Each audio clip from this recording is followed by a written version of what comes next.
Hello दोस्तों, bookish voice में आपका स्वागत है। मैं हूं क्रिश।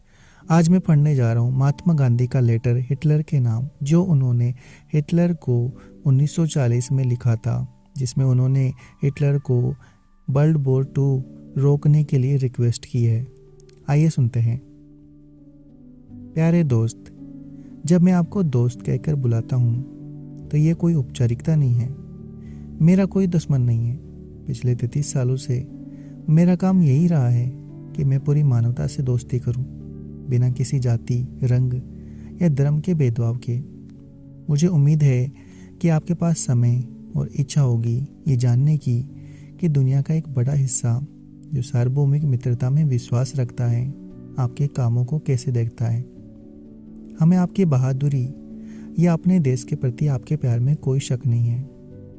हम ये भी नहीं मानते कि आप यह राक्षस है जो आपके विरोधी कहते हैं, लेकिन आपके अपने शब्द, आपके बयान और आपके दोस्तों और प्रशंसकों के बयानों से यह साफ है कि आपके कई काम बहुत ही भयानक हैं और इंसानियत के लिए शर्मनाक है, खासकर मेरे जैसे लोगों के लिए जो सार्वभौमिक मित्रता में विश्वास रखते हैं, जैसे कि चेकोस्लोवाकिया का अपमान, पोलैंड पर हमला और डेनमार्क पर कब्जा।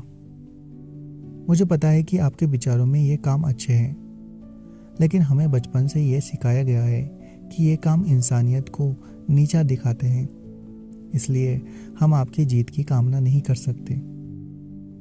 लेकिन हमारी स्थिति अलग है। हम ब्रिटिश साम्राज्यवाद का उतना ही विरोध करते हैं जितना नाजीवाद का।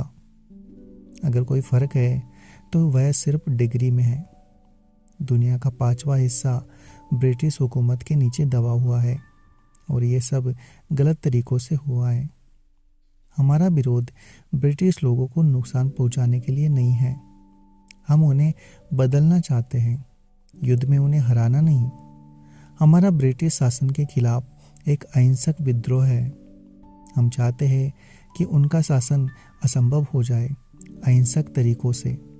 यह तरीका अपने आप में अद्वितीय है।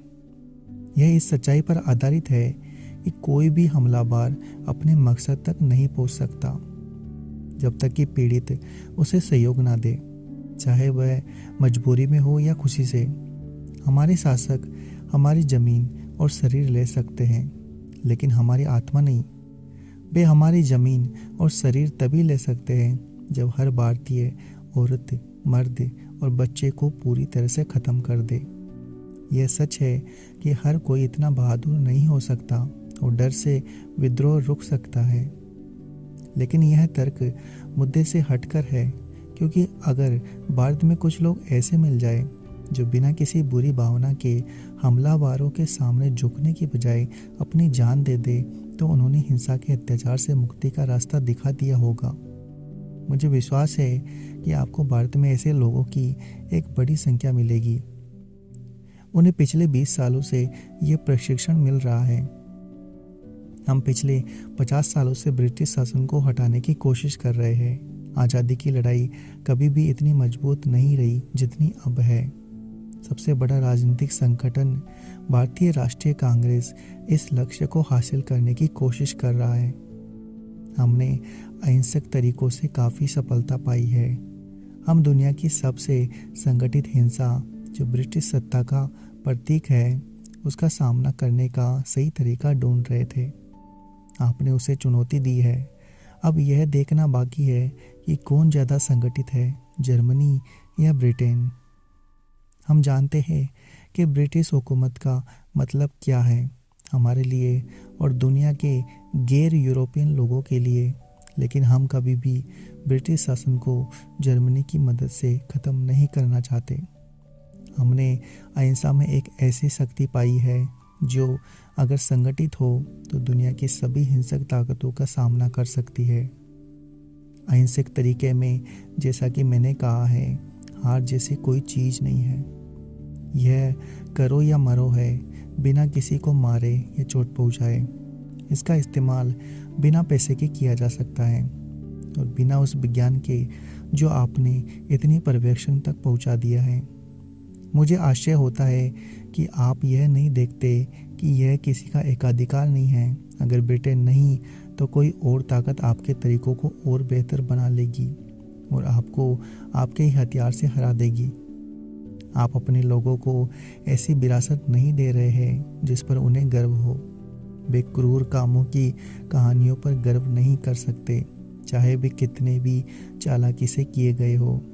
इसलिए मैं आपसे इंसानियत के नाम पर अपील करता हूँ कि युद्ध को रोक दीजिए। अगर आप और ब्रिटेन के बीच के झगड़ों को एक अंतर्राष्ट्रीय अदालत में भेज दिया जाए जिसे आप दोनों चुनें, तो आपको कुछ नहीं खोना है। अगर आप युद्ध में जीत जाते हैं तो यह साबित नहीं करेगा कि आप सही थे। यह सिर्फ यही साबित करेगा कि आपकी तबाही मचाने की ताकत ज़्यादा थी, जबकि एक निष्पक्ष अदालत का फैसला यह बताएगा कि कौन सही था, जितना इंसानी तौर पर संभव है। आप जानते हैं कि कुछ समय पहले मैंने हर ब्रिटिश व्यक्ति से अपील की थी कि वे मेरे अहिंसक तरीके को अपनाएं। मैंने ऐसा इसलिए किया क्योंकि ब्रिटिश लोग मुझे एक दोस्त के रूप में जानते हैं। हालांकि मैं एक विद्रोही हूँ, मैं आपके और आपके लोगों के लिए एक अजनबी हूँ। मुझ में इतनी हिम्मत नहीं कि मैं आपसे वह अपील कर सकूं जो मैंने हर ब्रिटिश व्यक्ति से की थी। ऐसा नहीं है कि वह अपील आप पर भी उतनी ही लागू नहीं होती, लेकिन मेरी यह प्रस्तावना ज़्यादा सरल है क्योंकि यह ज़्यादा व्यावहारिक और परिचित है। इस मौसम में जब यूरोप के लोगों के दिल शांति के लिए तरस रहे हैं, हमने अपना शांतिपूर्ण संघर्ष भी रोक दिया है। क्या यह ज़्यादा होगा अगर मैं आपसे यह कहूँ कि आप शांति के लिए कोशिश करें उस समय में, जो शायद आपके लिए कुछ नहीं है, लेकिन यूरोप के लाखों लोगों के लिए बहुत कुछ है, जिनकी चुपचाप शांति की चीख मैं सुन रहा हूँ, क्योंकि मेरे कान चुपचाप रोने वाले लाखों लोगों की आवाज़ सुनने के लिए बने हैं।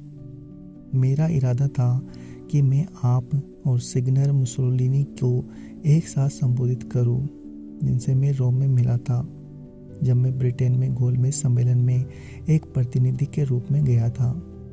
मुझे उम्मीद है कि वे इसे भी अपने लिए लिखा हुआ मानेंगे, जरूरी बदलावों के साथ। आपका सच्चा दोस्त मोहनदास करमचंद गांधी।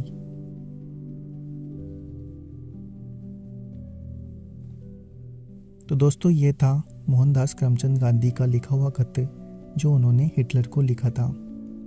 आपको क्या लगता है, इस खत को मिलने के बाद हिटलर ने क्या गांधी को जवाब दिया होगा? कमेंट बॉक्स में हमें ज़रूर बताएं।